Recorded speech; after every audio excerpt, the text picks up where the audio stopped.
Bonjour chers auditeurs et bienvenue à ce nouvel épisode du podcast Briser la glace, saison 4, épisode 5, épisode enregistré le 18 novembre 2025. Pour nos nouveaux amis, je me présente Simon Desjardins, crossover scout chez Elite Prospects, mais également beau-frère de Brouhaha qui ressemblait à un lama. Loin de moi l'idée de me réjouir des récentes difficultés des Canadiens de Montréal, sauf que j'y vois un certain positivisme. En fait, peut-être que, avec ces déboires, plus de gens vont commencer à s'intéresser au repêchage 2026. Je me sens seul parfois. En ce sens, on n'est même pas à la mi-novembre, ou on est pas mal à la mi-novembre. Peut-être même la fin mi-novembre, en tout cas. Puis il semble déjà, c'est ça, peu probable qu'on va arriver à un certain consensus en vue du repêchage 2026 de la LNH. Il y a plusieurs espoirs en ce début de saison qui surpassent les attentes, d'autres qui déçoivent, puis d'autres qui sortent de nulle part. On va s'attarder une fois de plus cette semaine. Je sais, les derniers épisodes traitaient pas mal d'un sujet similaire, mais ça bouge énormément ce temps-ci de l'année. J'ai reçu plusieurs questions dans les dernières semaines, à savoir ce que je pensais de Gavin McKenna, de Mathis Preston, d'Alexander Command, ainsi que plein d'autres joueurs de qui j'ai pas parlé encore en cours de saison. Fait que j'ai cru bon de refaire un petit tour d'horizon et de vous repartager où j'en suis rendu présentement avec mon évaluation de cette cuvée-là. Surtout que pas mal tout le monde est en train de sortir leur deuxième liste de la saison, puis à date, il y a plusieurs listes qui détonnent avec mes propres observations. Fait que je pense que c'est bien de refaire un petit tour. Puis, ce qui est le fun de ce temps-ci de l'année-là aussi, c'est que je commence à pogner là, du 5-6 visionnements par joueur. Fait que je commence à voir un petit peu plus les patterns. Puis c'est plus facile de faire une projection ou de lever certains drapeaux rouges. Tu sais, des fois, on tombe rapidement en amour avec un joueur après un visionnement ou deux. Puis ça s'estompe assez rapidement. Plus qu'on cumule justement les visionnements. Des fois, on tombe juste bien, des fois, c'est l'inverse. On tombe sur des mauvaises games en partant. Donc, le sample size devient intéressant à ce temps-ci de l'année. Donc, un autre épisode rattrapage, un épisode catch-up, en fait, que je vais commencer à l'appeler catch-up. Oui. Pas le condiment, juste catch-up. Bref, ça bouge beaucoup. Puis, ça bouge dès les premiers rangs dans ce repêchage-là. Non seulement McKenna ne remplit pas les attentes, mais il y en a d'autres qui surpassent les attentes et qui viennent lui chauffer les faufounes. Donc, est-ce l'année sans consensus? Consensus ou consensus pas, c'est un repêchage qui va faire jaser jusqu'à la toute fin, j'ai l'impression. Fait qu'aujourd'hui, pour les gros noms, je ne vais pas refaire un rapport d'évaluation complet. Ça va venir dans les prochaines semaines ou dans les prochains mois, ne vous en faites pas. Je suis encore en train d'essayer de vous garrocher le plus de noms possible pour vous familiariser justement avec cette cuvée-là. On rentrera dans le détail peut-être un petit peu plus tard. Puis je pense que vous connaissez déjà également les gros noms. Fait que bref, je vais vous expliquer mes récents raisonnements, puis vous dire autour de quel rang je pense classer ces joueurs-là. Puis, vers la fin de l'épisode, je parle de quelques noms plus obscurs que vous m'avez demandé en commentaire sur Facebook. Puis, je pète une coche à propos d'un podcasteur québécois bien connu dans le monde des espoirs. Bref, ça s'annonce complètement dingo comme épisode. Puis, dernière parenthèse, les fins observateurs auront remarqué que je suis dans un nouveau studio. Bref, en tête de liste, je sais qu'il remplit vraiment pas les attentes en ce début de saison, mais je persiste à croire que Gavin McKenna, c'est le choix numéro 1 incontesté en vue de ce repêchage-là. Je disais dans les autres épisodes que je pense pas qu'on a droit à une situation à la Shane Wright ou James Haggins ici, parce que bon, eux aussi, c'était des numéros 1 incontestés en début de saison, puis qui ont descendu dans les classements lors de leur année de repêchage. Sauf que McKenna, dans ses années D-1 ou D-2, était quand même une énorme coche au-dessus de ce que Wright ou Haggins ont pu accomplir au même âge. T'sais, ses débuts en NCAA sont très décevants pour McKenna, certes, mais c'est pas aussi pire que Haggins l'an dernier, je crois. Puis c'est ça, les critiques envers son jeu sans la rondelle, je pense, sont absolument justifiés. McKenna a beaucoup de travail à faire là-dessus, tout comme Bedard et d'autres joueurs. Puis, au moment de préparer cet épisode-là, McKenna avait 0 points puis un différentiel de -7 à ses 2 derniers matchs. Fait que, oui, il donne beaucoup de gaz en ce moment à ceux qui le pointent du doigt.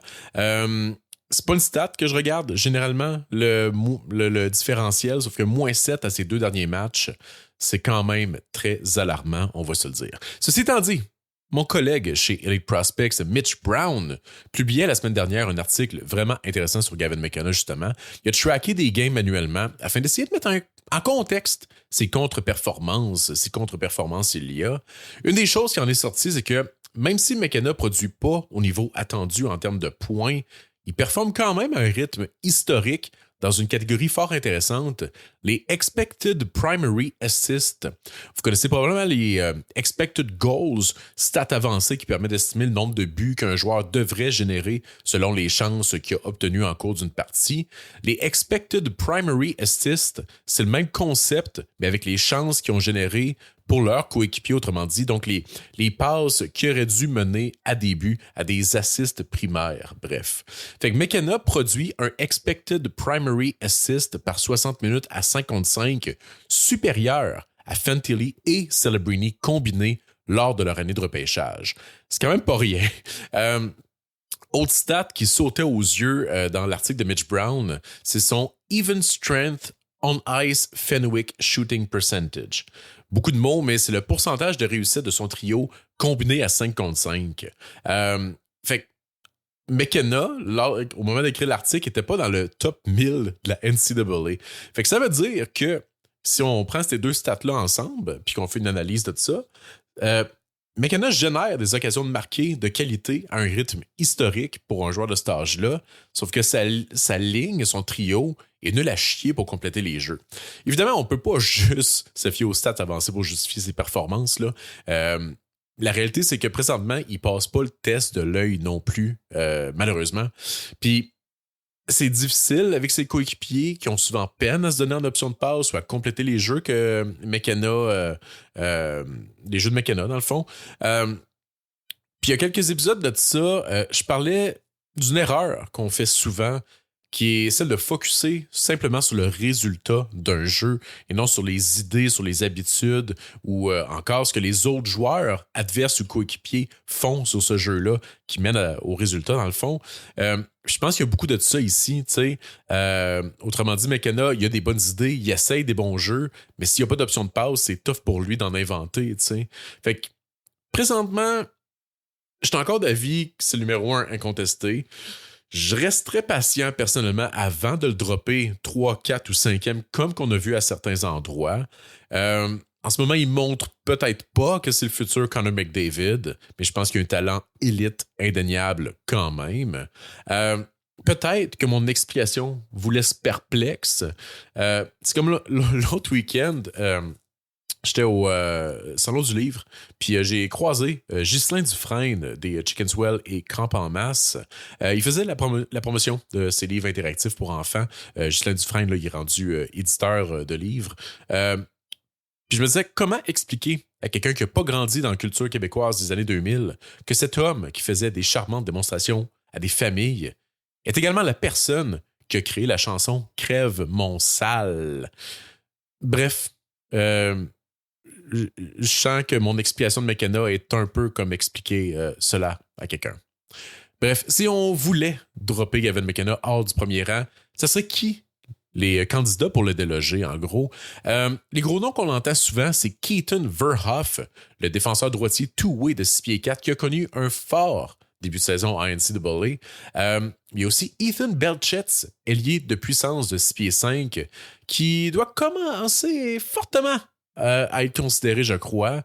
Puis personnellement, je pencherais davantage vers Ethan Belchetz que Keaton Verhoff pour l'instant. Bref, Verhoff, excessivement transposable comme jeu. Il est grand, il est fort, il est mobile, il se porte à l'attaque, il a un gros tir, il joue physique, il joue défensif. Bref, un gars sans vraiment de grosses lacunes, un droitier au gabarit drive qui montre une belle courbe de progression, puis qui est dans les jeunes joueurs parmi les top espoirs de cette QV-là. Fait qu'il n'y a pas vraiment d'argument contre Keaton Verhoff en réalité.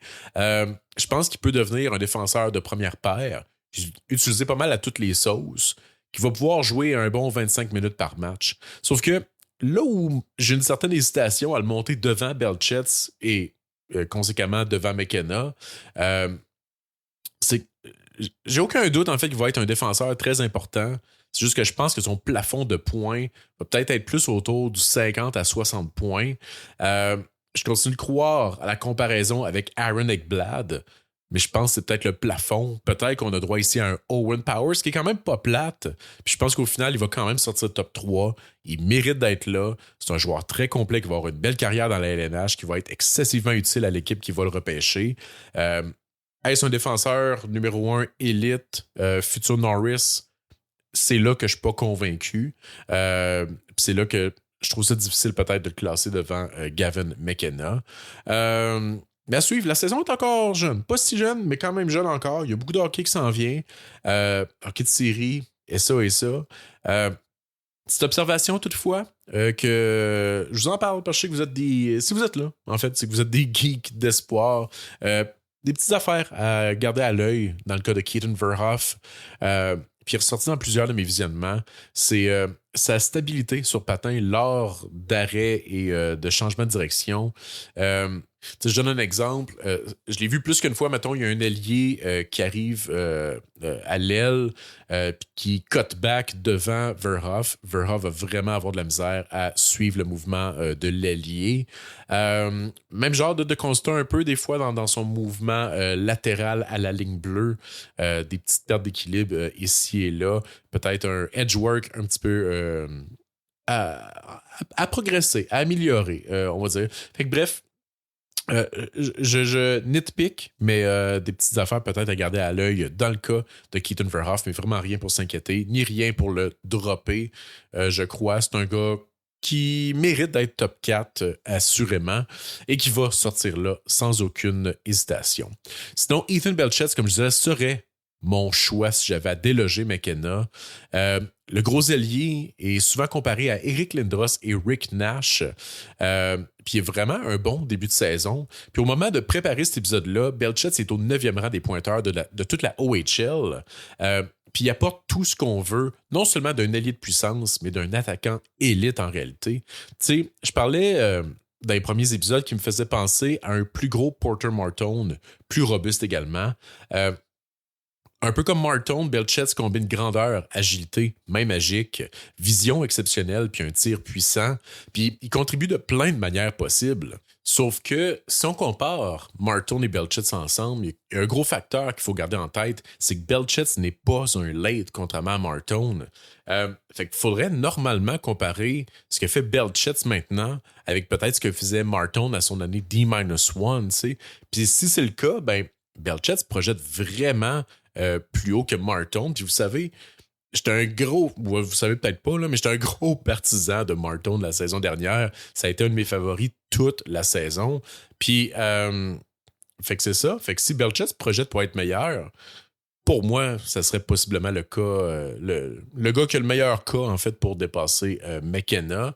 Puis je suis pas le seul à l'aimer, tu sais. Quand je vous ai demandé sur Facebook de qui vous voudriez que je parle lors de cet épisode-là, il y a Sammy Sosa, je pense que c'est pas le vrai, qui a commenté « Ethan Belchetz, je veux rien savoir des autres ».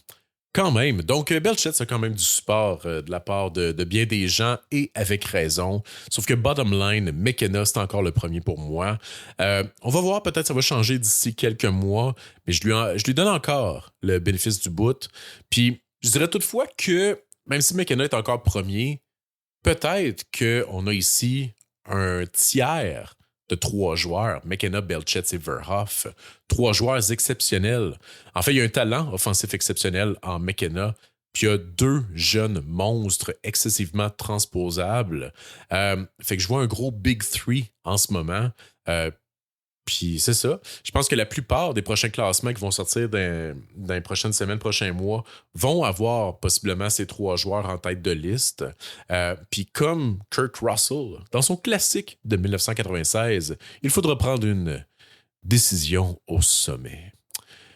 Mais c'est ça. C'est beau ces 3 charmants jeunes hommes-là. Mais il y en a un autre que j'aimerais qu'on considère comme étant un possible challenger pour le numéro 1 ou du moins numéro 2 là, pour l'instant, Chase Reed. En fait, Chase Reed il est un peu moins discuté en ce moment, mais il est pour moi très proche de Keaton Verhoff en termes de valeur. Défenseur droitier, 6 pieds 2 et quart, excessivement mobile, rapide, agile, qui adore transporter la rondelle, puis qui a un impact constant, et ça dans les 3 zones. Il est toujours en mouvement, c'est un distributeur de rondelles efficace, trompeur également, mais très agressif aussi dans ses décisions, qui s'active constamment, qui attaque les pochettes libres. Son tir est parmi les très bons aussi de cette cuvée pour les défenseurs. Non seulement il est capable de battre les gardiens, mais il est également en mesure d'amener énormément de rondelles au filet. Dans ses 10 derniers matchs, il a maintenu une moyenne de 10 tirs tentés. Ça fait 100 tirs, ça. 100 tirs en 10 matchs. Ça n'a pas de maudit bon sens. Ils n'ont pas tout atteint le filet, évidemment, mais c'est le nombre de tirs tentés. Puis dans ces 10 derniers matchs-là, il y a 5 matchs de 29 minutes ou plus. Il joue beaucoup, le monsieur. Il domine dans pratiquement tous ses chiffres qu'il joue. Certes, c'est un late, mais il continue de montrer une belle progression par rapport à l'an dernier. Je sais qu'on a tendance à négliger les lates ou à les rabaisser un petit peu. Je comprends l'argument, sauf que si le joueur montre une progression par rapport à son année D-1, qu'il soit un late ou non, au final, c'est la progression qu'on veut regarder. Puis Chase Reed continue de la montrer. Et il avait déjà eu une très belle saison l'an dernier. Puis il est en train de surpasser ce qu'il avait fait la saison dernière, ce qui est très encourageant. Aussi, ce qui est très bon défensivement, il est agressif pour contrer les contre-attaques. Il ferme les écarts rapidement. Bref, je vois en lui possiblement un futur défenseur numéro 1 capable de piloter une première vague d'avantages numériques, chose que peut-être Verhoff ne pourrait pas faire. Je pense que Verhoff est un minute muncher, mais je ne sais pas si ça va être un gars de premier power play, tu sais. Mais dans le cas de Reed, je pense que ce potentiel-là, c'est là que je pense qu'il y a vraiment un débat à avoir entre lui et Verhoff. Fait que bref, après ces 4 joueurs-là, McKenna, Belchetz, Verhoff et Reed, qui constitue pas mal mon premier tiers, j'aurai un autre tiers de 3 joueurs qui pourraient venir se joindre au premier tiers ou tomber dans l'autre tiers après, là, bref. Fait qu'il y a un autre petit bloc de 3 joueurs que je garde à l'œil parce que j'ai des questions encore. Je vous explique tout ça. Sans autre précis, j'ai Tynan Lawrence, Xavier Villeneuve et Ivar Stenberg. Le cas de Tynan Lawrence est quand même compliqué en ce moment. Il était 2e sur ma liste de septembre, sauf qu'il n'a pas joué de l'année, il est blessé. Fait que c'est quand même difficile ou voire impossible de l'évaluer. En fait, c'est pas vrai. Il a joué 2 matchs, puis il est reparti, mais il n'était pas l'ombre de lui-même lors de ces 2 matchs-là. Au-delà de la rouille, ça se peut qu'il n'était pas complètement remis de sa blessure, en fait. Fait que j'ai décidé d'ignorer ces 2 matchs-là lors de mon évaluation et c'est pourquoi je l'ai encore en haute estime. Sauf que le fait qu'il n'a pas joué encore, j'ai pas eu le choix de le descendre puis de faire passer Verhoff, Reed et Belchetz devant lui parce que les autres ont vraiment prouvé qu'ils méritent d'être là. Lawrence, il y a ce volet incertitude-là. J'avais beaucoup aimé ce que j'avais vu de lui, c'est ça, la saison dernière, ainsi qu'au tournoi Linka Gretzky. Lawrence, c'est un centre. En fait, c'est un des 2 ou 3 seuls centres que j'ai dans tout mon top 15, 16, 17. Là. Fait qu'il n'y a pas beaucoup de centre dans mes tops. Fait que Lawrence en est un, ce qui pourrait lui donner également un bump lors du draft. On sait que les équipes recherchent des centres. Lawrence a été mesuré à un peu plus de 6 pieds par la centrale de recrutement. Puis il est ce que j'appelle un triple threat. Fait qu'un joueur qui se démarque non seulement par son lancer, mais également par son aptitude de fabricant de jeu et ses mains, puis également très rapide. Il est aussi impliqué défensivement, principalement là, sur le porteur de la rondelle en échec avant. Il est très intense, il a un bon bâton actif. Bref, un joueur complet qui coche pas mal toutes les cases. Puis que je disais, il y a quelques semaines, mois de ça, profil peut-être similaire à Michael Misa ou Macklin Celebrini. Je pense pas qu'il soit au même niveau qu'eux, mais même genre de profil si vous voyez le genre. Sauf que c'est ça, c'est vraiment pas ce qu'on a vu de lui lors de ces 2 matchs en USHL cette saison. Honnêtement, je pense qu'il jouait même pas comme un choix de première ronde. Là, ça allait vraiment pas bien. L'intensité était pas là, le timing était off. Il y avait pas grand-chose qui marchait pour Lawrence, mais comme j'ai dit, probablement qu'il était encore blessé. En plus, il y avait de la rouille. J'ai pas tenu compte dans mon évaluation de ces 2 matchs-là pitoyables. Évidemment, Lawrence, il est pas parfait. Il y a des arrêts un peu rudes, notamment son dynamisme et créativité, qu'il y a des questions à répondre en cours de saison. Mais c'est ça. Puis c'est un des plus jeunes joueurs de la QV. Donc, je pense qu'il y a un certain runaway. Fait que gros fan de Tynan Lawrence qui pourrait soit monter et cimenter sa place dans mon top 5 ou soit descendre un petit peu. Dans le cas de Xavier Villeneuve, si j'ai des doutes sur l'upside offensif de Keaton Verhoff, j'ai aucun doute sur l'upside offensif de Xavier Villeneuve. Villeneuve, défenseur gaucher 5 et 11. Notre Lane Hudson québécois. En fait, Quinn Hughes est peut-être encore un meilleur comparable, compte tenu que Villeneuve est supposément un petit peu plus grand que Hudson à son année de repêchage, mais je pense qu'il y a également un meilleur patin âge pour âge.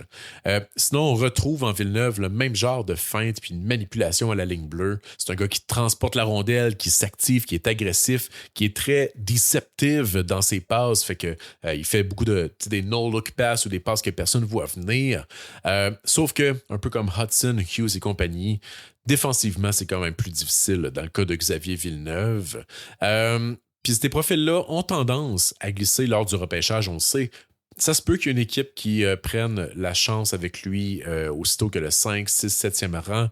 Il y a également des chances qu'on voit Xavier Villeneuve glisser en dehors du top 20. Il ne faudrait pas se surprendre, il ne faudrait pas se choquer de ça.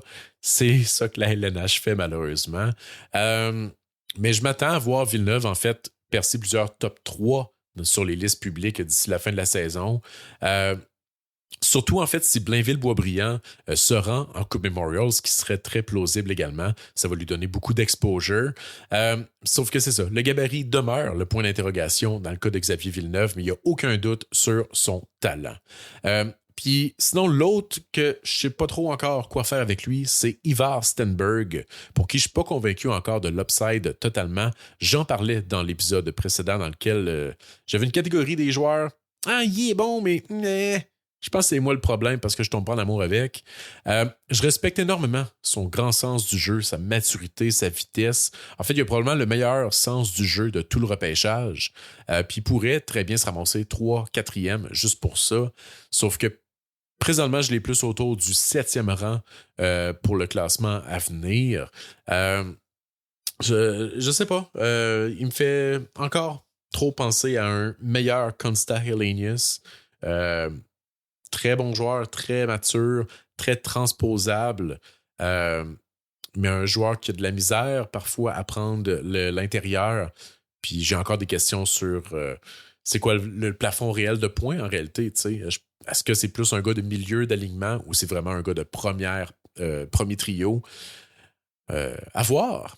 Fait que c'est ça, je vois un premier tiers avec Gavin McKenna, Ethan Belches, Keaton Verhoff et Chase Reed, fort possiblement dans cet ordre-là pour le moment, suivi d'un deuxième tiers de 3 joueurs que je ne sais pas encore. Est-ce qu'ils vont joindre le premier tiers? Est-ce qu'ils vont créer un deuxième tiers clair? Ou est-ce qu'ils vont descendre avec l'autre moton de joueurs que j'ai? Parce que j'ai des points de dérogation envers ces joueurs-là. Tynan Lawrence à cause qu'il n'a pas vraiment joué. Xavier Villeneuve à cause de la taille et Ivar Stenberg à cause de l'upside. S'ensuit d'un gros tiers que je sais encore de démêler. Gros tiers composé de 9 joueurs. Tous pratiquement à égalité dans mon fichier d'évaluation. Évidemment, ça change de game en game, ça varie un petit peu, mais en ce moment, c'est excessivement serré, puis je sais pas où me garrocher avec ça. Fait que grosso modo, si on additionne ces 3 tiers-là, j'ai pas mal un top 17, pas mal défini. J'ai une couple de contenders là, qui arrondissent mon top 20 puis qui cimentent pas mal leur place là. Fait que je vous parle de mes 8 à 17. J'ai pas d'ordre, comme que je disais. J'étais encore en train de démêler tout ça. Mais grosso modo, on y retrouve les attaquants Yegor, Shilov, Nikita Klepov, Mathis Preston, Ryan Rubruck et Oliver Suvanto, ainsi que des défenseurs Carson Carrolls, Albert Schmitz, Ryan Lynn, Daxon Rudolph. Je pense qu'il n'y a pas tant de surprises là. Peut-être que Shilov, Klepov, Suvanto, vous les avez peut-être un peu moins vus là. Schmitz est un gars qui divise beaucoup également. Mais sinon, je pense qu'il n'y a pas tant de surprises. Dans le cas de Shilov, Klepov, Suvanto, Carrolls et Schmitz, c'est 5 joueurs que j'aime beaucoup en ce moment, qui m'impressionnent après chaque visionnement. Je passe vite. Pour ceux qui les connaissent, peut-être un petit peu moins. Mais Egor Shilov, seul centre ou un des seuls centres dans mon top 16 avec Lawrence puis peut-être Suvanto, qui évolue à Victoriaville. Je suis vraiment impressionné par ses qualités de fabricant de jeu. C'est un joueur qui est patient, calme, avec un grand arsenal de passes, des mains magnifiques, puis une superbe capacité à manipuler les défenseurs et à dicter le jeu. Ça, c'est une des forces, en fait, des gars comme Ivan Demidov puis Lane Hudson. Puis c'est ce qui les différencie, disons, des Alex Newhook, Juraj Slafkovsky et Kirby Dach. C'est cette capacité-là, justement, à manipuler, à dicter le jeu. Puis je pense que Shilov, ça le fait très bien. C'est pas élite au point, mettons, d'un Ivan Demidov, mais je pense qu'il l'a. Puis il s'en sert pour contrôler le tempo, baiter des poke checks, créer des avantages, ouvrir de l'espace. Avant, c'est ça, de faire soit une passe ou de tenter un tir. Puis en plus, Shilov, il est impliqué défensivement. Pas vraiment physiquement, mais défensivement, il est là. Il reste au-dessus de la rondelle. Il est capable de réaliser des jeux à haute vitesse également. Fait que bref, c'est un gars qui coche beaucoup de cases. Puis c'est un gars qui pourrait faire un push, je pense, dans le top 10. Puis si c'est le cas, on aurait 2 gars de la Q dans le top 10. Ça serait pas plate. Grosse critique là, au-delà du jeu physique qui n'est pas si développé, c'est que c'est un gars qui joue quand même une game très low pace. Puis il a tendance peut-être à se laisser glisser un petit peu sur la glace. Ça n'a pas ressorti dans tous mes visionnements, mais je viens d'écouter une game avant d'enregistrer, puis ça a sorti dans plusieurs séquences, puis ça peut être frustrant quand même par moment. Mais c'est un gars hyper talentueux. Ensuite, il y a Nikita Klepov, qui, lui, c'est un ailier qui évolue pour Saginaw dans la OHL. D'ailleurs, Saginaw qui ont perdu Michael Misa, Zane Parekh, Igor Chernyshov et Christian Epperson cette saison. Fait que Klepov trouve quand même un moyen de prendre des choses en main. C'est un autre qui est un genre de dual threat. Je dirais moins bon fabricant de jeu que Shilov, sauf que son lancer est une coche au-dessus, je crois. Puis il y a surtout de meilleurs détails physiques dans son jeu. Il n'est pas particulièrement rapide, Klepov, toutefois. Puis j'ai noté des inconstances au niveau de son contrôle de rondelle. Sauf que ça reste un gars offensif, capable de jouer robuste, capable d'aller chercher la rondelle dans le coin, qui est impliqué défensivement également, mais surtout ça, un gars dangereux offensivement aussi. Puis je le vois là en 12 et 16 ou 17 pour le prochain... ce sera pas long, là, mon Netscape vient de planter, là. Voyons. Ah, c'est parce que j'avais pas mis le bouton de turbo sur mon ordi, c'est ça. Bon, alright, c'est revenu. Fait que c'est ça pour Nikita Klepov. Sinon, il y a Oliver Suvanto, qui est probablement le candidat là, pour grimper le plus dans les listes d'ici la fin de la saison, je pense. C'est genre rendu au tournoi U18, là, je pense que c'est un gars que tout le monde va se mettre à triper dessus. Puis, je pense qu'il va sortir beaucoup plus tôt que ce qu'on pense lors du repêchage. En partant centre, 6 pieds 3, je vous l'ai dit, il n'y a pas beaucoup de centres cette année. Les équipes de la LNH recherchent des centres et recherchent des gros centres. Et Suvanto, il l'est. C'est un gars qui est né au début septembre également. Fait que dans les tout petits bébés de la QV, puis qui joue déjà en Liga, puis qui a un jeu très professionnel, très mature déjà. Fait que c'est peut-être même un gars qui est pas si loin que ça de la LNH, tu sais. Il produit pas vraiment un rythme ahurissant en ce moment. Puis bon, je dirais que sa performance aux Five Nations m'a un peu laissé sur ma faim aussi. Sauf qu'en termes de NHL readiness, de projection du jeu, Suvanto, il a parmi les meilleurs en fait de cette QV-là. Il joue déjà dans un checking role en Liga contre des messieurs, puis il a l'air d'un vétéran. Il gagne ses batailles, il protège la puck, il est robuste, il scanne bien avant d'essayer de centrer des passes. Son board to middle est comme vraiment bon. Un gros gaillard, je disais 6 pieds 3, 200 cleaves, alors qu'il vient tout juste d'avoir 17 ans. Des grosses habitudes physiques, des habitudes défensives et sans la rondelle très projetable également. Puis c'est un gars qui est aussi agile, capable d'apporter de l'attaque, capable également de transporter la rondelle en transition. Fait que je vois en lui au minimum un gars de milieu d'alignement two-way puissant. Il y a tellement de développement possible devant lui lorsqu'il va avoir plus de temps de glace, mais aussi juste par rapport au fait que c'est un très jeune joueur et très grand déjà. Je pense qu'il y a beaucoup de runway, beaucoup de place à s'améliorer. Je pense que c'est un gars qui pourrait continuer de prendre une autre coche en cours de saison et avoir un gros U18 puis avoir une grosse saison l'an prochain. Puis peut-être qu'il pourrait se développer en centre de top 6. Et si c'est le cas, Oliver Suvanto, retenez ce nom parce que ça pourrait être un choix top 10 lors du prochain repêchage. En fait, on y va dessus d'une prédiction osée, basée juste sur un feeling de comment la saison va se dérouler. Quand on est juste en novembre, ça peut excessivement mal vieillir, mais je crois que au U18, il y a des gens qui vont classer Suvanto devant Ivar Stenberg, ce qui ferait en fait que Suvanto pourrait être l'Européen classé le plus haut sur certaines listes. Pourrais-je même dire que Suvanto va être le premier Européen repêché en juin? Peut-être. J'y vais de cette prédiction osée qui ne tient pas à grand-chose. Mais si ça se produit, vous l'aurez entendu ici. Fait qu'Oliver Suvanto, puis si j'étais PAG, je dirais que vu que Suvanto joue en Finlande avec le décalage horaire puis tout, là, il joue souvent tôt. Mais je ne me rabaisserai pas à faire ce jeu de mots, mais je suis sûr que Pag le ferait. D'ailleurs, taguez Snake en commentaire.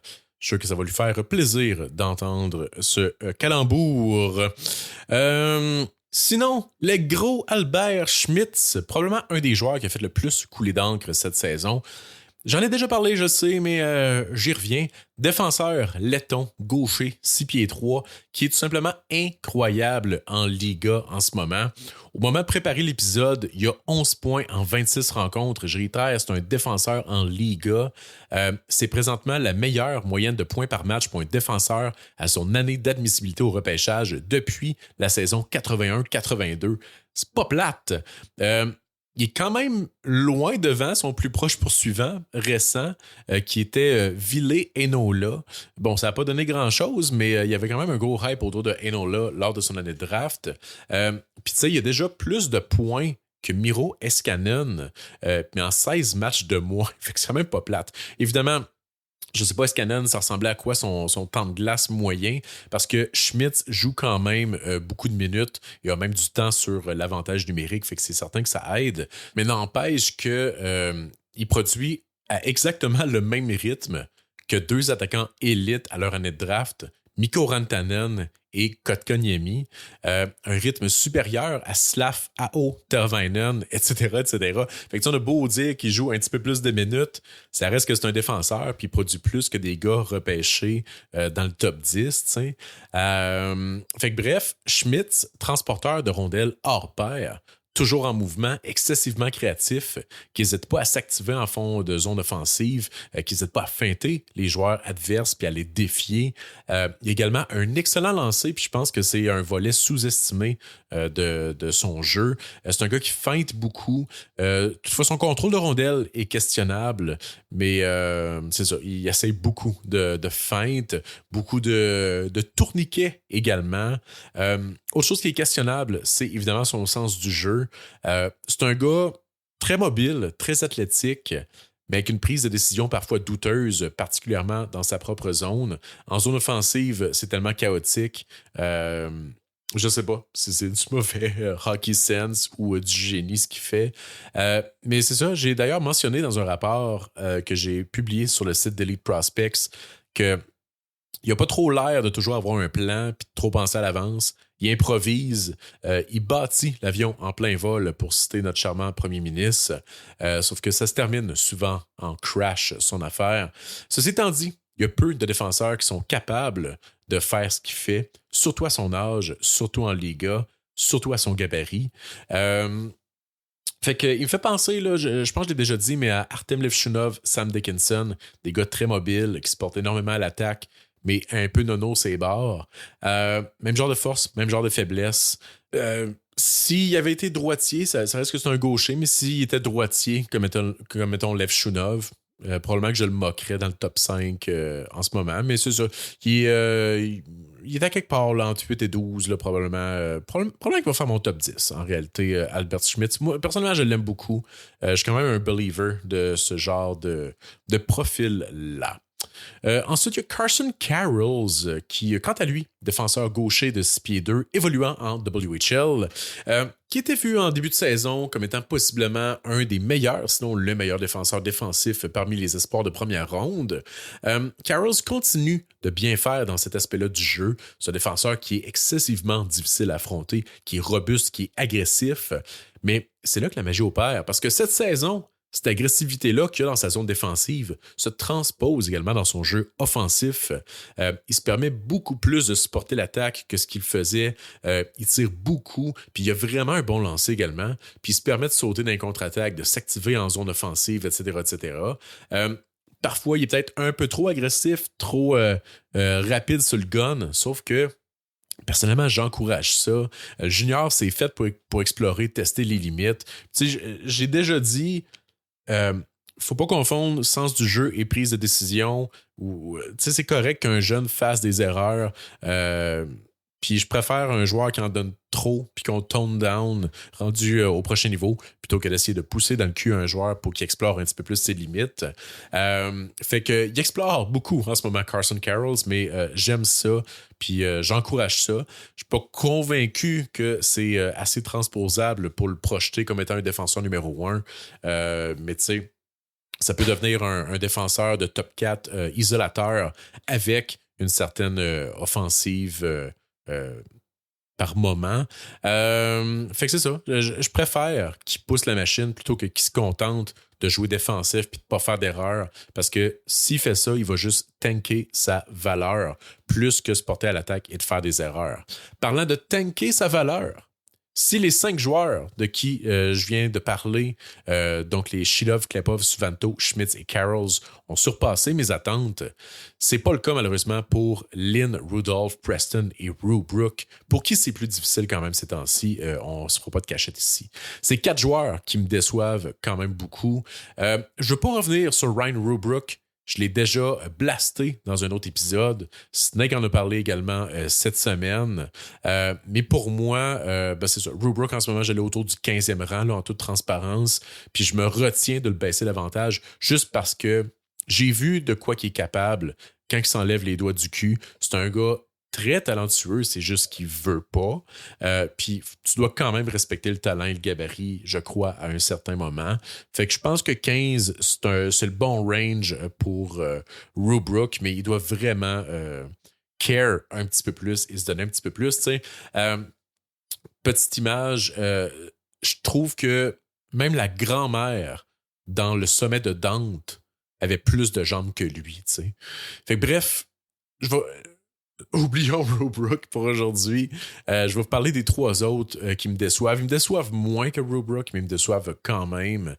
C'est tous des gars que j'avais dans mon top 7, je crois, il y a quelques mois de ça seulement, et qu'en ce moment sont tous sortis de mon top 11-12, pour vous donner une idée. C'est pour ça qu'on fait des épisodes catch-up. C'est pour catch-up avec ce qui se passe, pour vous redonner une update, puis... Que vous voyez l'évolution de ma pensée, en fait, par rapport à ces joueurs-là, plus que j'ajoute de visionnement. Puis il y a plusieurs auditeurs qui m'ont demandé de parler de ces joueurs-là, justement. Fait que sautons dans le vif du sujet de mes joueurs qui déçoivent un petit peu plus. Ryan Lynn, il y a Yannick Guilbeault, entre autres, qui voulait que j'en parle. Lynn, défenseur droitier, 5 et 11. Tu sais, je disais en début de saison... que ça va être le fun de comparer Ryan Lynn puis Xavier Villeneuve tout le long de l'année. Les 2 petits défenseurs offensifs dynamiques. Puis, il y en a qui continuent à faire cette comparaison-là, sauf que c'est là le problème. Lynn, il est très bon, il est très intelligent, il joue très bien, il est capable de transporter la rondelle, sauf qu'il manque cruellement de dynamisme puis de prise de risque. C'est l'inverse de Carrolls. Puis la comparaison avec Villeneuve ne devrait même pas être dans la discussion, je crois. Il n'y a pas de comparable à part leur taille. Les flashs de dynamisme et de transport de rondelles sont là pour Lynn, évidemment. C'est pas un stay-at-home defenseman de 5 et 11. Ça reste un gars qui bouge bien la rondelle.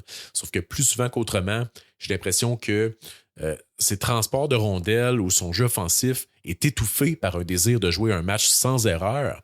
Puis je pense que c'est ça qui est en train de tanker sa valeur. Tu sais, combien de fois il va transporter la rondelle, puis il va se contenter soit d'une passe au trailer avant de rentrer en zone ou qu'il va faire un dump-in ou quoi que ce soit, plutôt que de juste fucking attaquer les 4 joueurs adverses comme le ferait un Schmitz, Carrolls, Reed ou Villeneuve, tu sais. Fait que Lynn se retrouve, à mon avis, derrière tous ces gars-là en termes de transport de rondelles en ce moment, tu sais.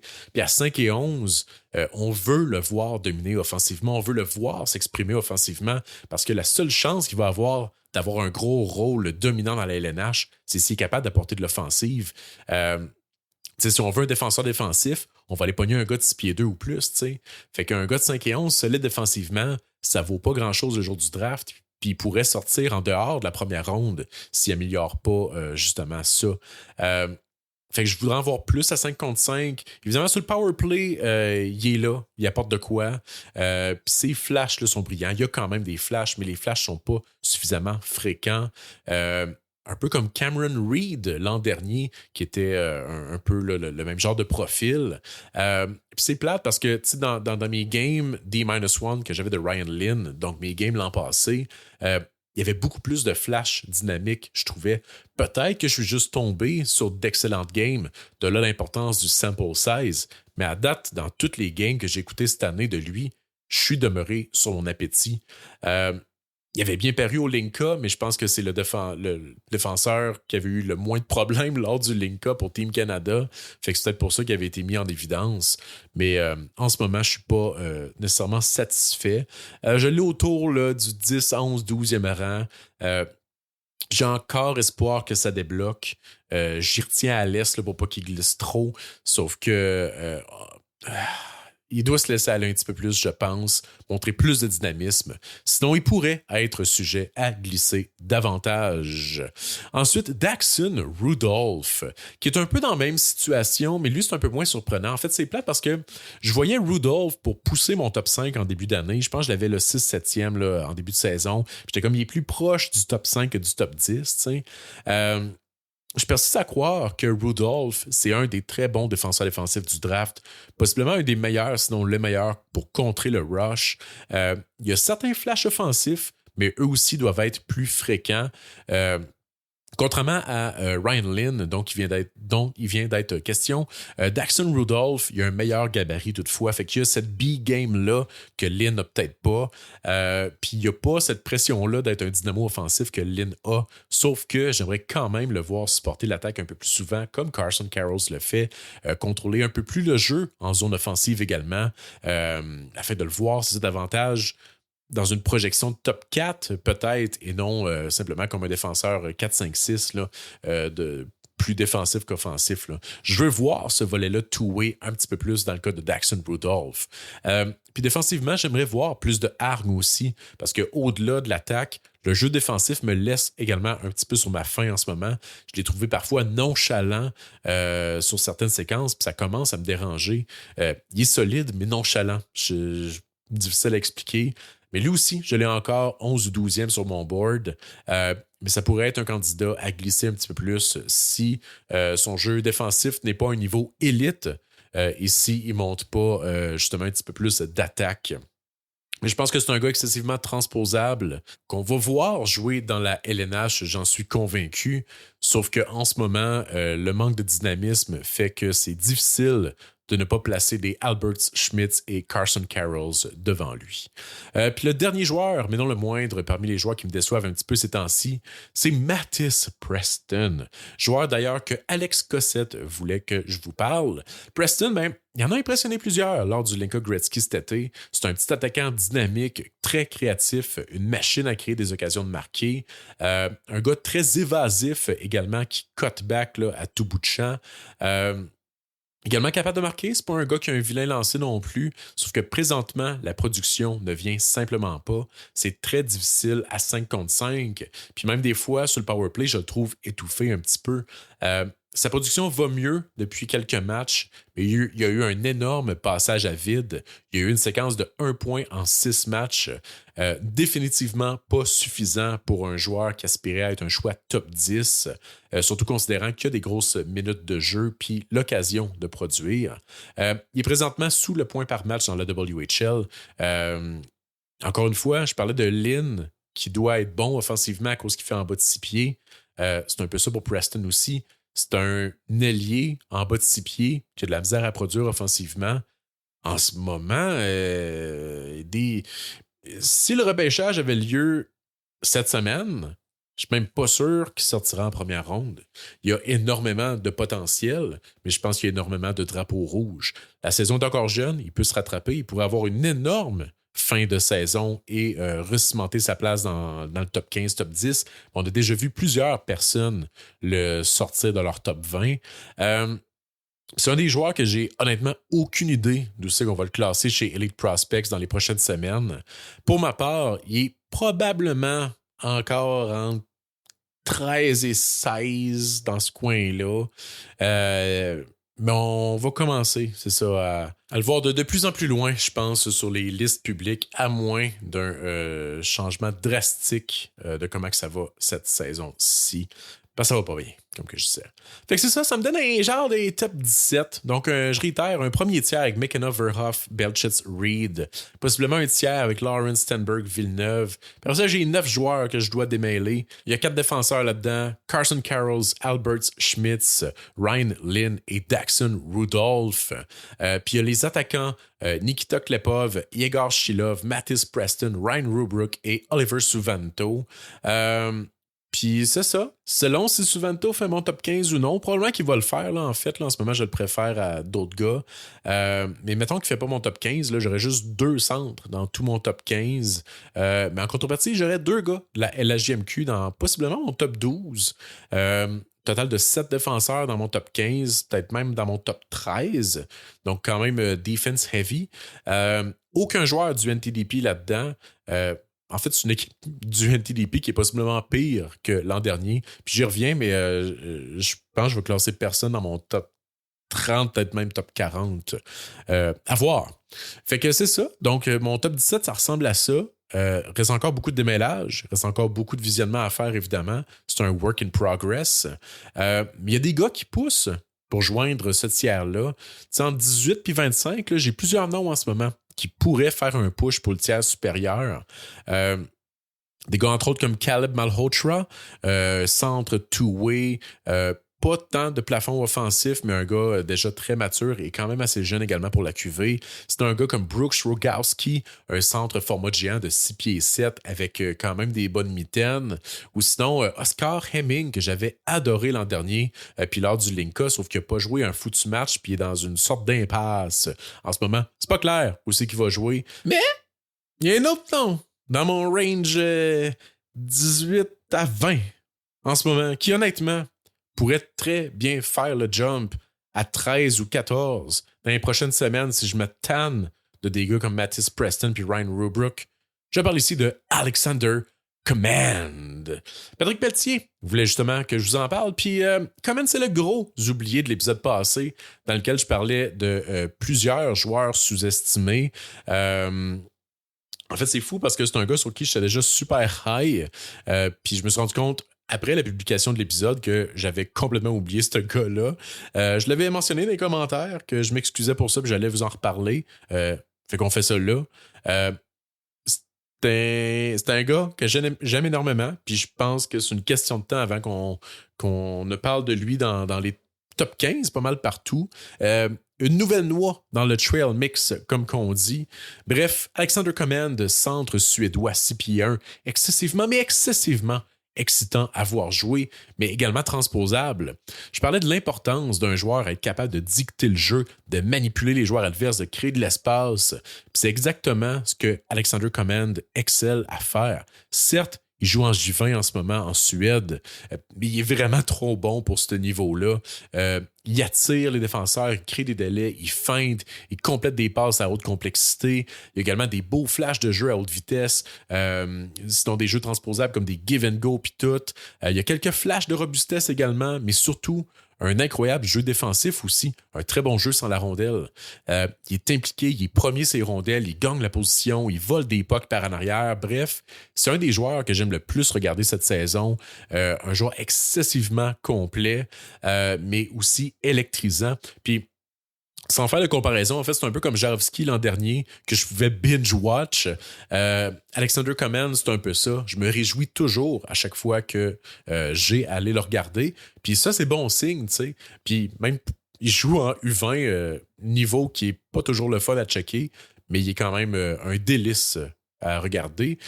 Il produit quand même bien, présentement en U20 national. Il est parmi les meilleurs pointeurs de la Ligue. Parenthèse, Michael Eriksson, un de mes chouchous l'an dernier, est deuxième de la Ligue. Et je réitère, il a manqué le repêchage de 2026 par genre 2 jours. C'est ça. Fait que bref, Command, pas une production quand même à tout casser, on va se le dire. Sauf qu'il est quand même, dans le fond, il a présentement le 12e meilleur rythme de points par match de l'histoire de la U20 pour les joueurs à leur année de draft avec au moins 12 matchs de jouer. Pas si loin derrière des gars comme Angie Kopitar, quand même, et même devant des gars qui étaient très bien vus lors de leur année de draft, dont des gars très offensifs, entre autres des gars comme Lekiri Maki, Ostlund, Bisted, Casper, Vrana et le frère de Mathieu Bock-Côté, oui, Dominique Bock. Fait que c'est ça. Alexander Command, gardez un œil là-dessus. Et c'est ça. Sinon, il y a 4 autres risers dont j'aimerais vous faire part, évidemment, que j'ai présentement entre 20 et 28 à peu près, mais qui pourraient grimper, des noms à garder à l'œil très proche. Surveillez-les de proche. Il y a Giorgos Pantelis, défenseur droitier, 6 pieds 2 de la WHL, un des meilleurs défenseurs défensifs de ce draft et la meilleure chevelure également. Il est excellent pour contrer le rush, il est agressif, il réduit l'écart rapidement. Possiblement le meilleur bâton actif du draft également. Il poke-check non-stop, il soulève des bâtons. C'est un joueur très fort également en récupération. Il est dur à affronter devant son filet. Il ne projette pas comme un défenseur. Je pense qu'il pourrait apporter une grosse contribution offensive au prochain niveau. Sauf qu'il y a quand même des flashs de dare, puis de transport de rondelles et même de feinte. Bon, évidemment, il essaye des feintes, mais il n'a pas les mains pour les compléter. Ça, c'est un autre problème. Mais tu sais, je reprochais à Lynn et à Rudolph de ne pas essayer assez offensivement. Pantelis, il n'a pas les skills, puis Chris, il essaye pareil, puis j'aime ça. Parce que je pense qu'on a la fausse conception, en fait, que des 5, 6, 7e défenseurs dans la LNH, c'est des gars qui étaient purement défensifs dans le junior.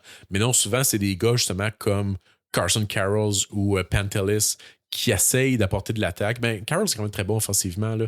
Je le peinture comme un gars purement défensif, mais Carroll, c'est quand même très bon offensivement. Puis c'est pas pour rien que j'ai de la montre en 10. Mais là, je parle de Pantelis en ce moment, qui n'a pas les skills, mais il essaye. Puis je pense que ça prend ça parce que dans la LNH, même les joueurs les plus défensifs, ça leur prend des skills, ça leur prend cette vitesse d'exécution-là, une certaine créativité même pour les défenseurs qui n'apportent pas nécessairement d'attaque. Fait que c'est ça. Ses mains, parfois, sont un problème. Je sais pas à quel point ça va pouvoir s'améliorer. Mais écoute, j'adore ce que je vois. Il n'a pas peur de transporter la rondelle malgré ses lacunes. Puis défensivement, il y a absolument un délice. Mais c'est ça. Je pense qu'il faut qu'il améliore ses mains. Parce qu'en ce moment, il y a des mains, je dirais, aussi dégueulasses que la madame qui brasse la salade à main nue entre 2 clients à la fistinière. Fait que c'est ça. Giorgos Pantelis. Ensuite, il y a Juho Piparinen, profil similaire à Pantelis. Puis quand je parle de Pantelis, je parle du défenseur de qui je viens de parler et pas le gars de 2 Drink Minimum. Bref, défenseur, droitier, 6 pieds 1, solide défensivement aussi. Pas au même point que Pantelis, je dirais, mais lui aussi, il a des sérieux flashs de transport de rondelles puis d'activation offensive, malgré son profil peut-être un petit peu plus défensive. Puis Parinen, défensivement, il sait les rondelles le long des bandes, il scanne bien, il a une bonne première passe. Bref, un autre gars qui pourrait devenir un solide 4, 5, 6e défenseur dans la LNH. Il y en a qui l'ont très haut. Je pense que c'est pas Jenson Button, là, Craig Button, qui l'a dans son top 10 ou quelque chose de même. Fait que Juho Piparinen à garder en tête. Ensuite, Gleb, probablement mon prénom préféré de tout le draft. Gleb Pugachev. Je pense que c'est le même qui se prononce. Pugachev, ailier de puissance de 6 pieds 3, qui évolue en MHL. Un train qui frappe fort, mais qui possède aussi un excellent lancer.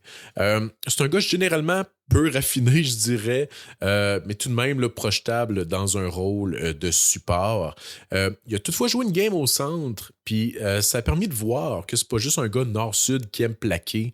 Il y avait quand même une certaine belle conscience défensive dans son jeu. Certains flashs d'attaquants de puissance également, mais ça reste un gars qui joue en MHL et qui domine pas nécessairement au point de vue des points. Fait que je sais pas où c'est qu'il va se ramasser.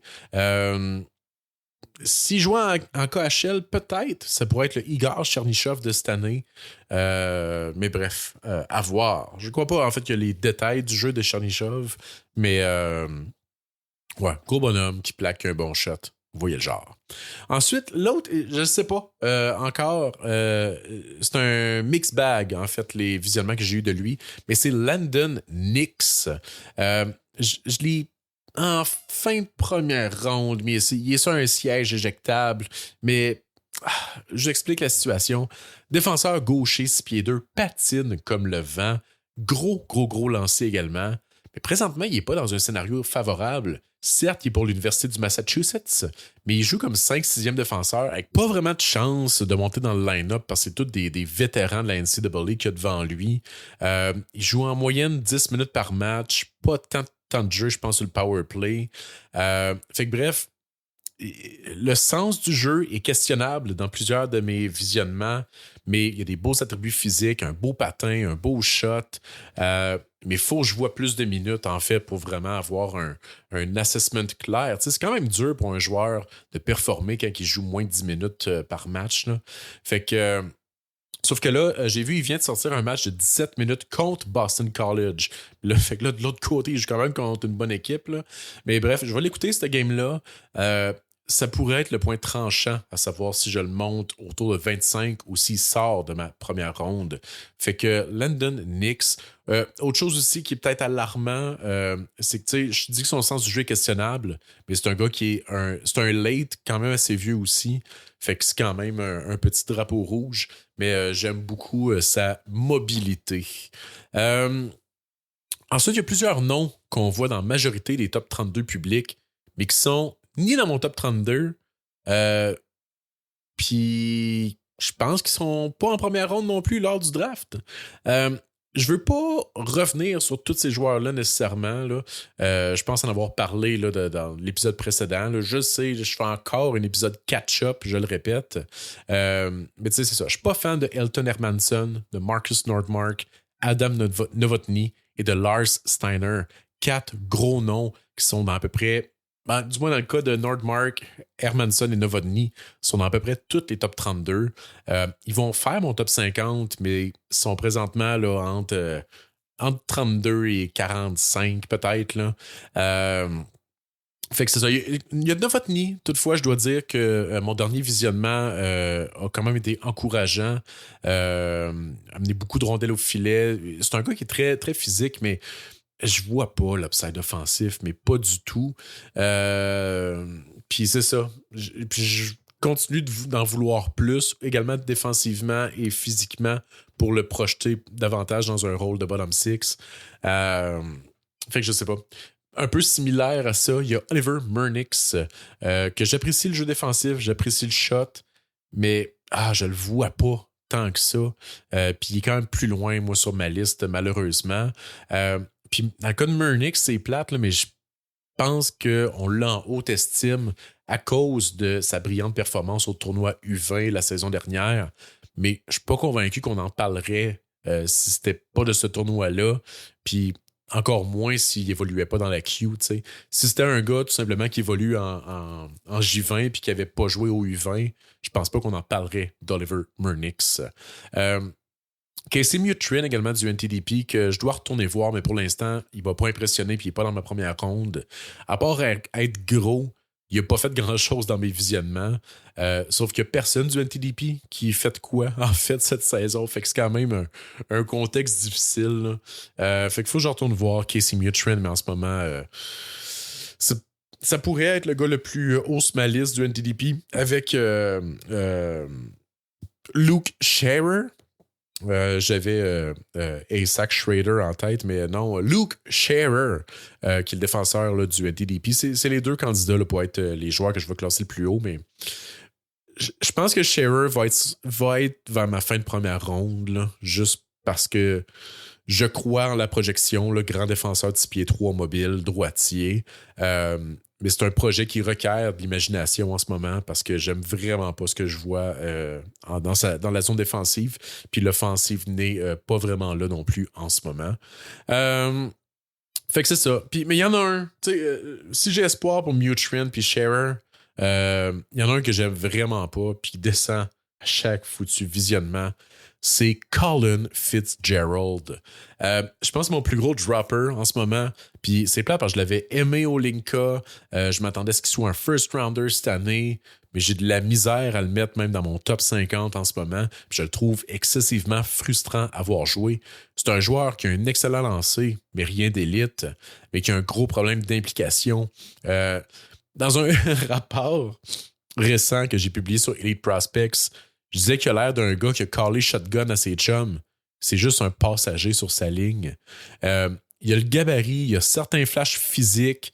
Il y a des games, là, que j'avoue, il donne des bonnes mises en échec, mais il ne remporte pas nécessairement les batailles pour la rondelle. Puis il se traîne beaucoup, les bottines, c'est ça qui me gosse.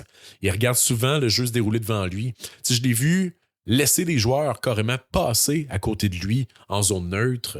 Des fois, il a l'air d'un chevreuil au beau milieu de la 20. En fait, je dirais qu'il a l'air de Tom Green qui porte une peau de chevreuil mort sur lui, comme dans le film Freddy Got Fingered, classique à écouter. C'est le film là, dans lequel il chante la tune Daddy, would you like some sausage? Bref, Colin Fitzgerald, malgré le gabarit et les flashs physiques, c'est inconstant. Je ne le catégorise pas de robuste. Pour une simple et unique raison, c'est que je l'ai aussi vu fuir le contact et la confrontation. Je l'ai vu s'en aller dans une brasse camarade d'après sifflet. Je l'ai vu hésiter avant de compléter un plaqué. Puis t'as pas le temps d'hésiter dans la LNH, surtout si tu te projettes comme un gars de support. Fait que bref, Colin Fitzgerald, une de mes grosses déceptions en ce début de saison. Un des joueurs que j'aime le moins regarder aussi.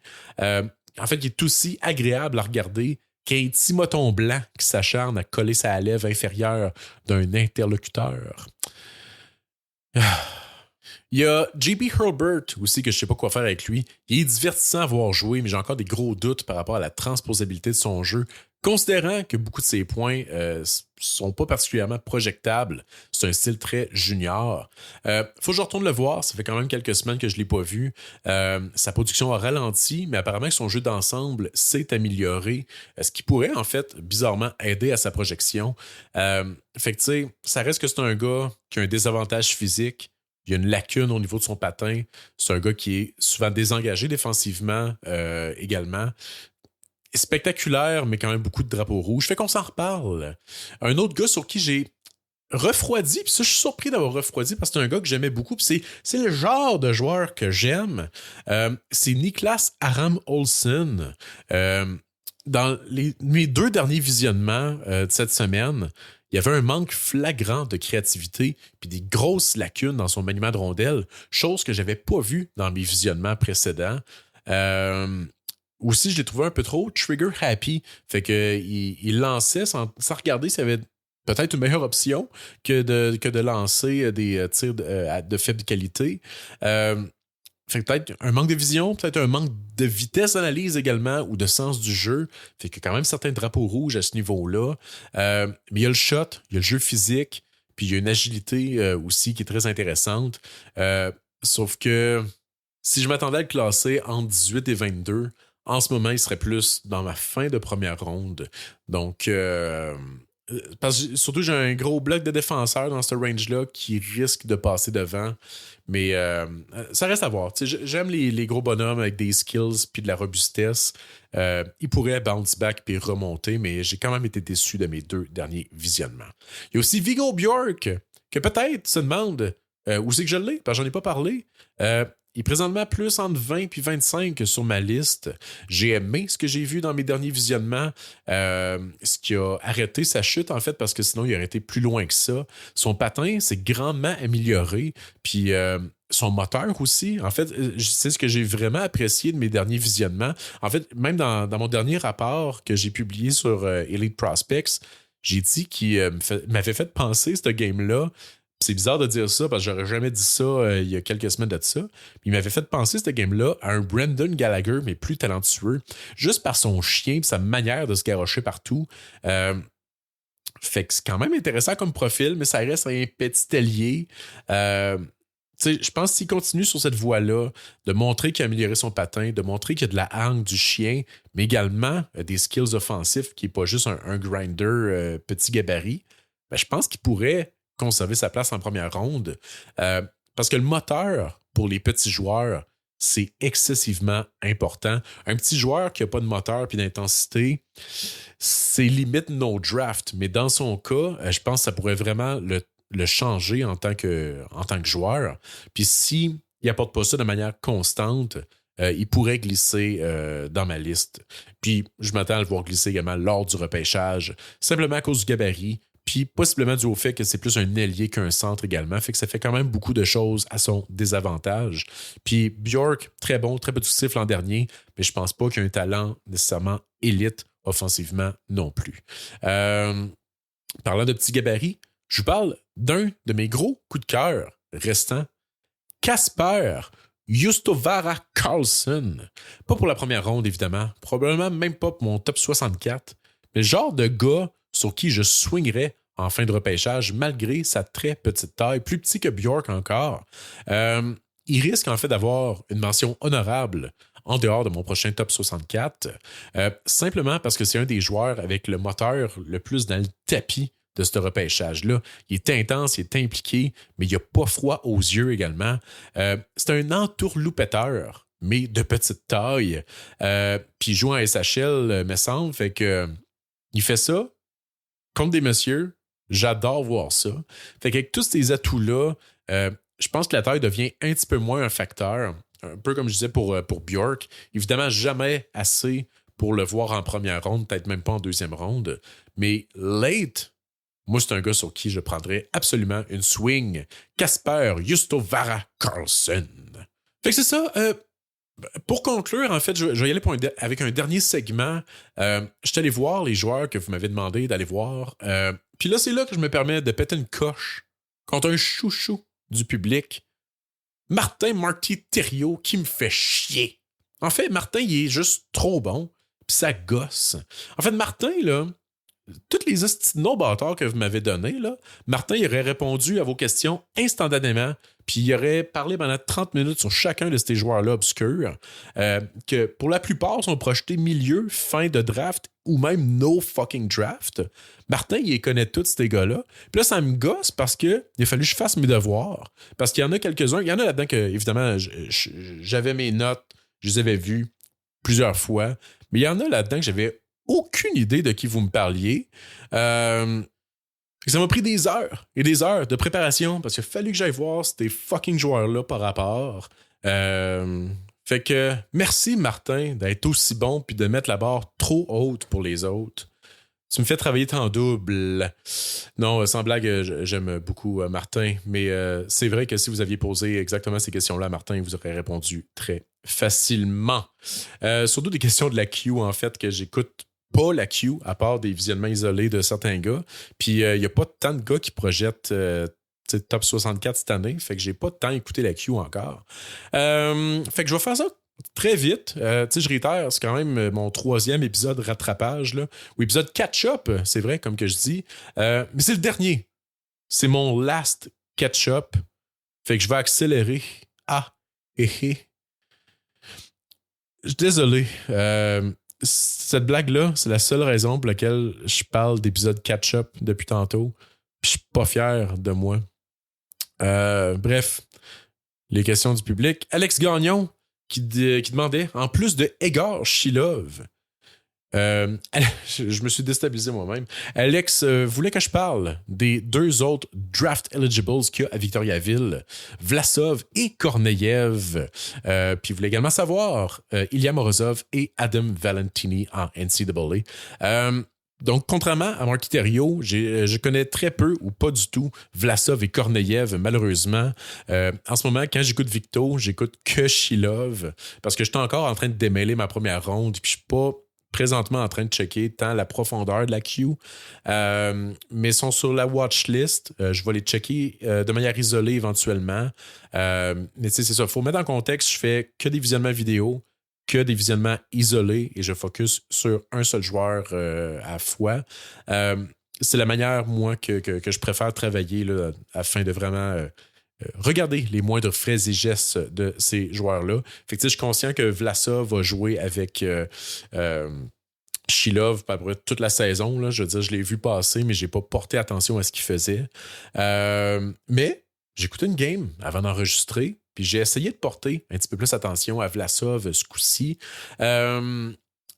Bon, évidemment, il va falloir que je le regarde vraiment de manière isolée, mais à première vue de nez, je dirais que le gabarit semblait quand même être un enjeu.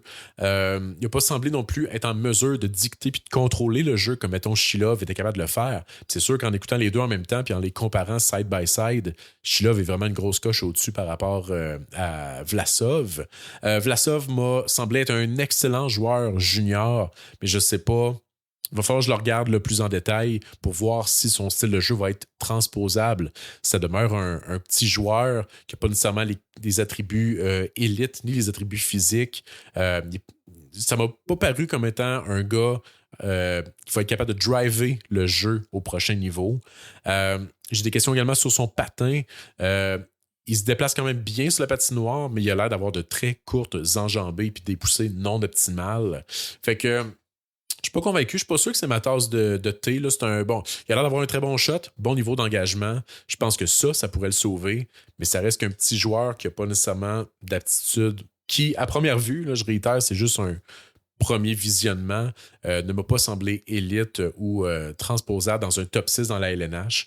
Puis là, quand on tombe dans les plus petits gabarits, c'est plus tough aussi de les mettre dans un rôle de soutien. Fait que, écoute, mettons que j'avais à faire le repêchage, puis c'est tout ce que j'avais vu de Vlasov, c'est sûr que je le repêcherais pas. Là. Fait que, à suivre. Puis Korneyev, je voulais porter attention à lui, ce game-là que j'ai checké aujourd'hui, mais il jouait pas avec eux autres. Fait que je l'ai juste pas vu passer, mais pas du tout aujourd'hui. Quant à Morozov et Valentini dans la NCAA, sont en discussion pour le top 50, mais je suis vraiment pas un fan de Valentini. Je sais pas si j'en avais déjà parlé. Là. Il avait même pas fait mon premier top 32, alors que je pense que c'était assez consensuel. Les gens l'avaient dans leur top 32. Il y a assurément du talent. Il y a la production pour le backer en ce moment dans la NCAA, sauf qu'il est minuscule. On le surnomme d'ailleurs Adam Valentini. Puis, malgré son moteur et son implication dans le tapis, je trouve que c'est difficile pour lui, justement, de prendre l'intérieur, de gagner ses batailles pour la rondelle, puis de demeurer dans l'enclave. Parce que oui, il essaie d'y aller, mais c'est tough, tu sais. Je réitère, le moteur incroyable dans les très bons du repêchage. C'est un gars qui est travaillant, qui essaie vraiment fort de gagner des rondelles. Mais en ce moment, c'est pas toujours évident pour lui de créer des avantages. J'ai écouté, il y a eu une game de 3 points contre Penn State. Je l'ai écouté. C'est une de ses plus récentes games. Puis j'ai trouvé que ça a quand même été difficile malgré 3 points. Je comprends ceux qui l'ont dans leur top 32, mais pour moi, il ne l'est pas. Je m'attends à le voir glisser lors du repêchage également, possiblement en 3-4e ronde à cause du gabarit. S'il en venait qu'à jouer dans la LNH, je pense que ça serait sur une 3e ligne dans un rôle d'énergie. Je vois pas assez d'upside offensif pour le transposer dans un rôle top 6, surtout pas à sa taille. Ça reste évidemment des évaluations préliminaires avec des visionnements relativement limités. Ça a le temps de changer et d'évoluer, mais en ce moment, c'est là que j'en suis pour Adam Valentini, qui, by the way, je pense qu'il est encore classé à 5 et 11 sur le site d'Elite Prospects, mais je pense qu'il est plus 5 et 9. Donc, quand même très tough de le projeter dans un rôle de soutien. Pour Morozov, je le vois comme un projet, personnellement. Il est classé à 6 pieds 3, mais je pense qu'il a l'air même encore plus grand que 6 pieds 3. Peut-être qu'il est juste très élancé, puis ça donne cette impression-là. Mais très robuste. D'ailleurs, il vient de faire une game de 9 plaqués. Donc, c'est pas piqué des verres. C'est un gars qui joue en désavantage numérique également, qui est relativement agile, mais qui me semble encore frêle et faible sur ses patins. C'est un des enjeux en fait que j'ai en ce moment avec lui. Je trouve qu'il ne crée pas particulièrement tant d'occasions de marquer que ça.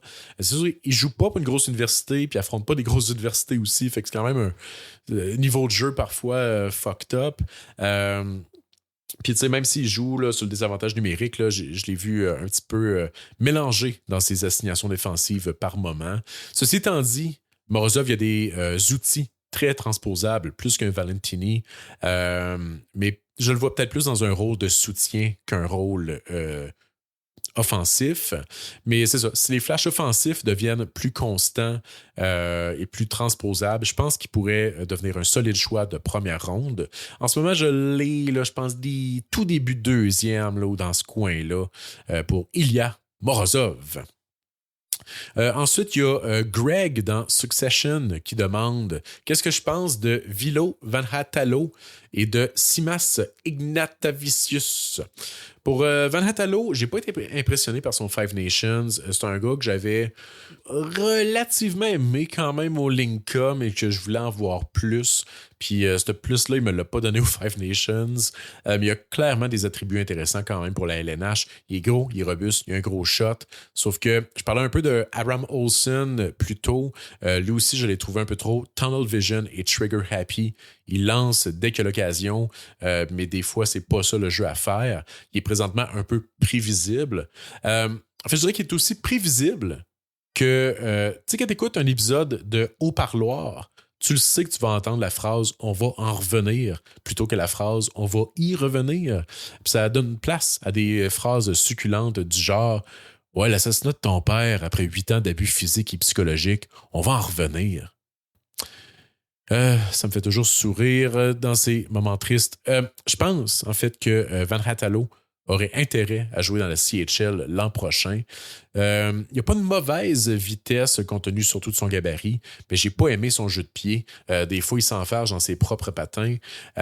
Possiblement un choix plus entre 60 et 80, mais à garder un œil quand même dessus, c'est un profil quand même intéressant.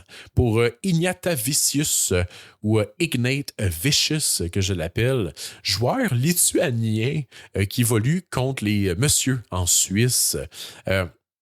En fait, je dis lituanien, là, mais il est né aux États-Unis puis il joue en Suisse depuis le U15. Je ne sais pas à partir de quel âge. Là. Mais sur EP, ça monte jusqu'à U15 puis il était déjà en Suisse. Là. Fait que c'est pas un gars qui a amassé beaucoup de points en fait à tous les niveaux où il est passé. Sauf que il tire bien son épingle du jeu en ce moment contre les messieurs en Suisse. Centre, 6 pieds 3, gros support de rondelle, un joueur mature physique, bâton actif, un gars qui peut jouer devant le filet également.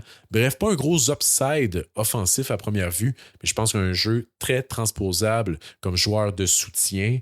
Un choix de milieu de draft, fort possiblement, mais qui pourrait peut-être se glisser en deuxième ronde parce qu'il y a quand même certains flashs offensifs et de maniement. Donc, à voir. Puis, tu sais, je vous vante souvent EP Premium sur Elite Prospects. Puis, je pense vraiment, là, le point de vente, c'est les rapports, justement, sur ces joueurs-là. Puis, ce gars-là, que vous avez peut-être jamais entendu parler de, Simas Ignatavicius, on a présentement 12 rapports sur lui sur le site d'Elite Prospects. Fait que je vous mens pas, avec l'abonnement EP Premium, vous avez accès à tellement d'informations. Puis tu sais, 12 rapports, je pense, venant de 6 scouts différents, ou au moins 5. Fait que ça vaut fucking la peine quand même si vous vous intéressez au repêchage. Parce que vous pouvez avoir l'opinion de plein de scouts différents.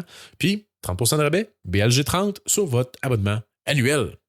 Fait que merci Greg dans Succession pour cette question. Ensuite, il y a Kevin Deschaines qui voulait en savoir plus sur Tommy Blale, Joe Iginla et Liam Lefebvre. Pour Joe Iginla, pour commencer, il est présentement en dehors de mon top 50. Puis s'il ne s'améliore pas drastiquement, je pense qu'il va vite se retrouver dans ma 3e ronde. Plus que je vais visionner les joueurs, en fait. Le gros problème avec Iginla, je trouve, c'est son explosion. Les idées, je pense, sont souvent bonnes. Quoique, je pense pas qu'il soit présentement en mesure de prendre des décisions à haute vitesse. Mais c'est surtout son manque d'explosion qui m'accroche. Il y a un certain manque de force également, puis de skills en général qui le limite beaucoup. Il y a quand même un bon shot, je dirais.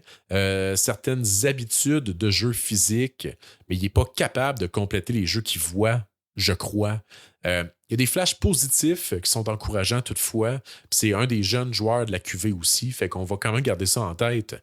Sauf que il y a trop de lacunes en ce moment dans son jeu, puis juste dans ses outils pour espérer un gros pop-up en deuxième moitié de saison, je crois. Il pourrait me faire mentir, mais je pense que s'il y a une éclosion à avoir dans le cas de Joe Iginla, ça va plus être l'an prochain que cette année. Pour Tommy Blale, défenseur offensif qui joue pour Moncton, c'est pas tant ma tasse de thé comme profil de joueur. Je pense que du bon support, en fait, chez d'autres scouts, chez Elite Prospects pour le classer. Mais personnellement, je ne suis pas vendu. Fait que si vous voulez aller voir des rapports plus positifs, je vous invite à aller voir les rapports de Adi et de Mitch. Mais c'est ça, je ne suis pas vendu. Il est spectaculaire, certes, mais à 5 pieds, 10 pouces 3 quarts, il doit être élite offensivement pour espérer faire la LNH. Puis présentement, il ne l'est pas. Je pense que c'est un des très bons défenseurs dans la queue pour transporter la rondelle puis pour quarterbacker le jeu de puissance. Puis je pense qu'il pourrait devenir en fait une superstar dans la LHJMQ. Sauf que j'ai des grosses questions sur sa prise de décision, mais aussi bizarrement son maniement de rondelle qui m'a paru inconstant, voire même sous la moyenne dans plusieurs séquences. Fait que c'est quand même alarmant, en fait, pour un défenseur de petit gabarit qui aime transporter la rondelle si jamais sa prise de décision et son maniement de rondelle est pas top. Puis, tu sais, la prise de décision, c'est même pas qu'il essaie des jeux trop risqués qui marchent pas, c'est juste des fois des mauvaises passes à l'aveuglette ou des affaires comme ça. Ou juste des mauvaises routes également en entrée de zone. Il se met dans le trouble. Je trouve qu'il se met souvent dans le pétrin, en fait, dans ses activations. Fait que c'est peut-être un problème de sens du jeu aussi. Là. C'est ça que je sais pas. Il va falloir que je retourne le voir, me faire une meilleure tête. Mais, ouais, petit défenseur mobile de même. Écoute, vite fait de même. Faut que je retourne le voir, comme que je dis, mais je pense que s'il se rend à la LNH, ça va être en tant que spécialiste du jeu de puissance. Puis, il faut vraiment, je pense qu'il monte encore son jeu d'une coche pour ça.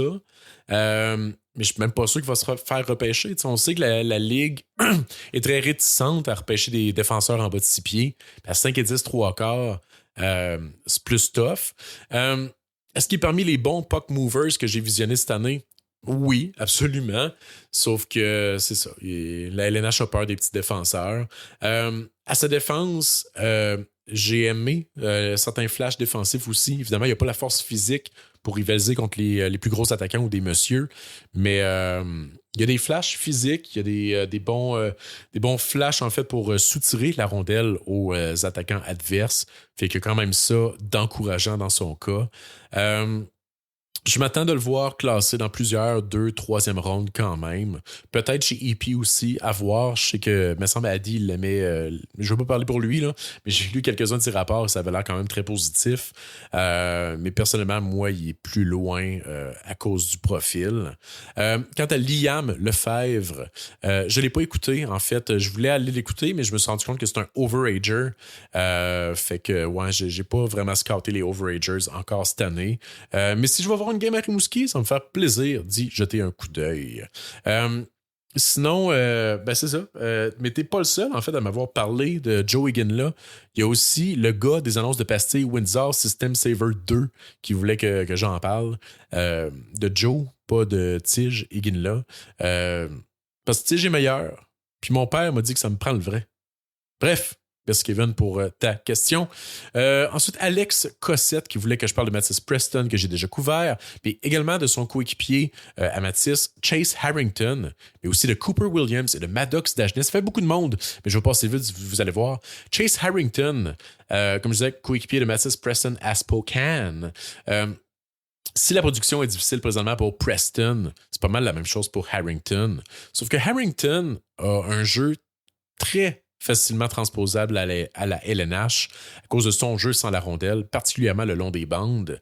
Je vois pas en lui un potentiel play driver de top 6 comme Preston pourrait le devenir, sauf que Harrington a des bonnes habitudes de jeu pour possiblement devenir un joueur complémentaire ou un joueur de support de bottom six. Fait que il y a quand même plusieurs chaises que Harrington, je crois, pourrait occuper. C'est un gars qui gagne beaucoup de rondelles le long des bandes, qui excelle à connecter des passes rapides vers le centre, mais qui n'a pas nécessairement beaucoup de créativité toutefois. Je pense que son range de sélection pourrait en ce moment être entre 25 et 35. En fait, je l'avais autour de 25 hier. Mais je viens d'écouter une game épouvantable où il a été invisible toute la game. Puis il a perdu quelques rangs quand même. Fait qu'à suivre là, pour Chase Harrington, mais un gars avec des belles habitudes off-puck, puis un bon lancer. Fait que c'est quand même transposable ici. Puis un bon un gabarit correct également. Dans le cas de Cooper Williams, lui, c'en est un que je dois retourner voir parce qu'à date, c'est très inconstant les résultats que j'ai d'une game à l'autre. Puis il n'est pas présentement dans ma première ronde. Il est probablement là, début deuxième, à voir. Je vois le potentiel two-way, je vois les flashs de playmaking, mais l'engagement doit être plus constant.